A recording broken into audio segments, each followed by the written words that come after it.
example, publishing calorie counts on menus.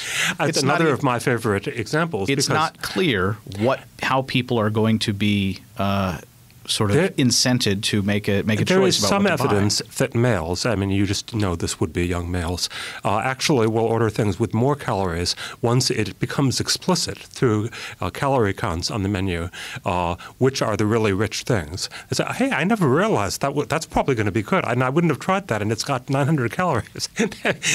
They may actually be consuming more calories where that rule has gone into effect. Well, I'm thinking of the other example of the super rich thing being on the menu and the super low thing being on the menu, and somebody trying to moderate themselves among this range and saying, I'll get this more caloric thing than I otherwise would.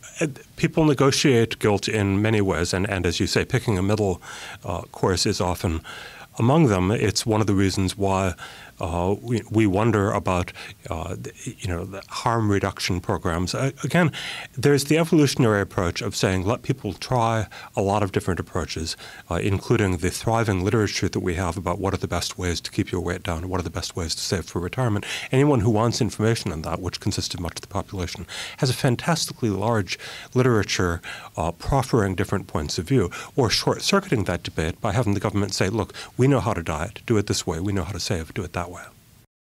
Is there any consideration given to the idea that by making the right choice easier, by making the wrong choice harder, that you're actually harming people? Well, people who have been deprived of an actual choice certainly will often feel that they've been hurt. Now, the argument for the soft paternalism is we're not actually taking away a choice in this area.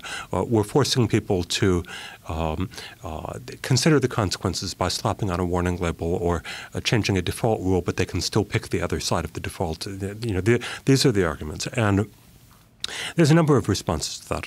One is, at some level, people can feel as if they're being babied, and indeed they are being babied, even if they are free to get up and leave the room.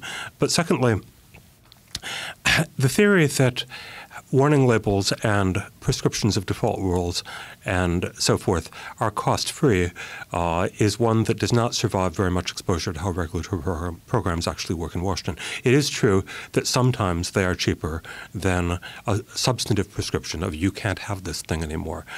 Sometimes they are cheaper, sometimes they're not cheaper. If you look at areas like mandatory environmental labeling in California, which has resulted in ridiculously expensive litigation going on year after year after year.